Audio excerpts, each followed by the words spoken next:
Vous cherchez à concevoir un bébé, ça vous occasionne beaucoup de stress? Je vais vous donner des astuces. Bonjour, je suis Estelle du blog mamannature.fr et je sais que si vous cherchez à concevoir un bébé et que bébé met du temps, tarde à venir, ça peut vous occasionner beaucoup de stress et beaucoup d'anxiété par le temps d'attente, par l'impatience, par le fait que vos règles reviennent tous les mois alors que vous ne souhaiteriez ne plus les voir, par le fait que peut-être vous devoir faire appel à des techniques de PMA pour vous accompagner, tout le parcours médical, les différents examens, etc., etc. Donc comment est-ce que vous pouvez vivre les choses avec plus de légèreté, plus de recul, de mise en perspective également? Il y a des thérapies qui peuvent tout à fait vous accompagner sur cette voie-là. J'en ai listé une dizaine et donc je vais vous en parler, comme ça vous pourrez piocher. Il y en a par des thérapeutes et il y en a d'autres que vous allez pouvoir mettre en place toute seule, comme une grande, d'accord ? Donc, alors, la première des thérapies que je voulais évoquer avec vous, c'est une thérapie qui me tient à cœur parce que je la trouve très efficace sur les déblocages énergétiques. Il s'agit de l'EFT pour Emotional Freedom Techniques, donc technique de libération émotionnelle. Donc, on récite des phrases qui vont d'abord nous connecter à notre émotion négative et ensuite on tapote en même temps sur des extrémités de méridiens pour aller vraiment lever les blocages énergétiques. Et ensuite, on fait plusieurs rondes comme ça sur différents points du corps. Et ensuite, on va aller, une fois qu'on est bien connecté à l'émotion négative, on va aller implémenter des phrases positives pour aller changer vraiment notre inconscient. Donc ça, c'est très efficace, mais faites-vous accompagner pour vraiment plus d'efficacité. Deuxième technique, la méditation. Alors, vous n'êtes pas obligé de vous transformer en méditant qui va passer 1 ou 2 heures par jour nécessairement à méditer. Si c'est votre souhait, votre attirance, parfait, très bien. Mais si vous vous dites, malheur, mais déjà dans mes journées, j'ai pas suffisamment de temps, comment est-ce que je peux faire pour méditer?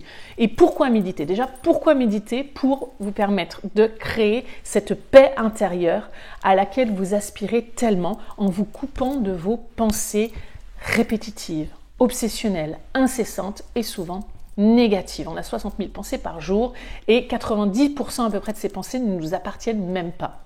Autant vous dire que si on peut s'en couper, c'est vraiment... On crée de l'espace en soi, on crée de la paix, on crée de la légèreté. Donc, comment méditer au quotidien sans nécessairement y passer des heures? Respirez. Commencez par vous faire des petites séances de respiration. Vous allez être pleinement connecté à votre respiration. Faites les choses en pleine conscience. Quand vous épluchez les carottes pour votre repas du soir, soyez en train d'éplucher les carottes et n'épluchez pas les carottes en train de penser à la liste de courses ou aux impôts que vous n'avez pas payés. D'accord? Donc ça, ce sont des petites astuces. Vous pouvez également méditer en faisant du sport, comme on en a parlé dans une précédente vidéo. Par exemple, le yoga permet de la pleine conscience. Voilà, donc revenez à la pleine conscience pour vraiment ne pas vous laisser manger, happé par toutes ces pensées qui finalement ne vous appartiennent pas vraiment. Ensuite, troisième approche, le massage. Quand on se fait masser, on est pleinement connecté à notre corps. Et qui dit connexion au corps, dit déconnexion du mental. D'accord? Donc ça, vous pouvez très bien le faire par un thérapeute, le faire par un thérapeute, mais également en couple. Et ça, c'est très bien pour se reconnecter aussi à l'autre, pour créer de l'intimité, pour recréer de la proximité, de la sensualité. Ça peut être une très bonne approche.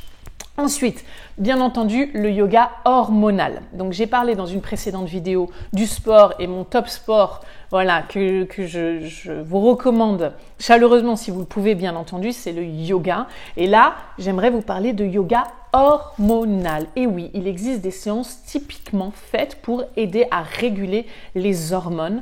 Et donc, on va se reconnecter directement à notre fertilité et on va abaisser le stress tout en facilitant vraiment tous les processus endocriniens à l'intérieur de notre corps. Donc ça, c'est vraiment super. N'hésitez pas si vous avez la possibilité d'en faire autour de chez vous.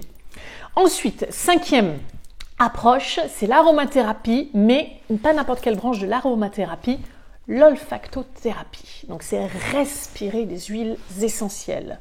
Donc là, moi, je vous recommande, et je vais vous le mettre en lien dans la description, sous la vidéo, je vous recommande soit des bracelets d'aromathérapie, soit des colliers d'aromathérapie, d'olfactothérapie, où vous allez pouvoir, en fait, toute la journée, ce sont des jolis bijoux en plus, et vous allez pouvoir, en fait, toute la journée, sentir l'huile essentielle, parce qu'à l'intérieur de ces bijoux, vous avez des petits tampons et vous allez mettre les gouttes d'huile essentielle sur les tampons et toute la journée, vous allez respirer ces huiles essentielles.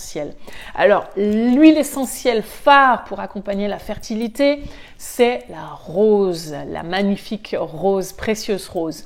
En revanche, elle n'est pas pour tous les budgets. Donc, je vous mettrai une alternative qui est le géranium, qui est également très bien, et une huile essentielle pour vous aider à lâcher prise sur vos attentes, sur l'impatience, sur tout le stress, etc.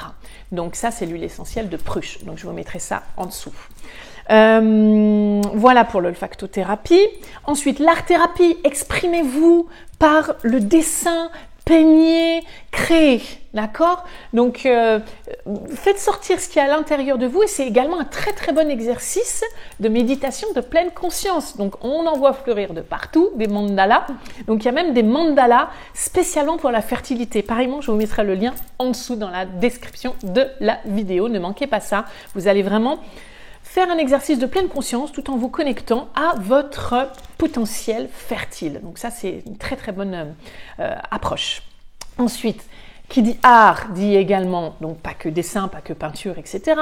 Musique, écoutez la musique pour vous détendre. Si c'est la musique classique qui vous fait du bien, parfait. Si c'est plus de la pop ou des musiques latino qui vous permettent de danser, de vous exprimer en dansant, d'évacuer le stress, parfait également. Et si c'est en chantant que vous déstressez, que vous lâchez la pression, parfait également. Mais voilà, soyez vraiment à l'écoute de vos propres aspirations, mais mettez-les en pratique. Ça, c'est très important. La mise en pratique, c'est bien beau les connaissances livresques, mais si vous ne mettez pas en application, ça ne sert à rien du tout.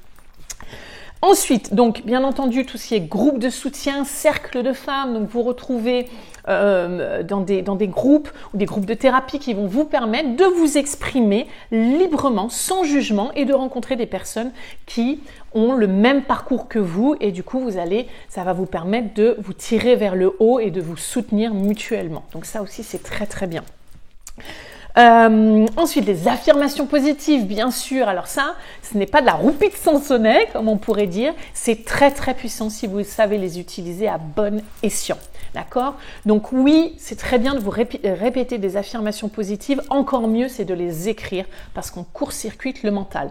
En revanche, je vous dis tout de suite, si vous répétez des affirmations positives un certain temps de la journée et que tout le reste de la journée, donc on va dire 5 minutes par jour, et que le reste de votre journée, vous passez votre temps à vous dire « Non, mais de toute façon, j'y arriverai jamais.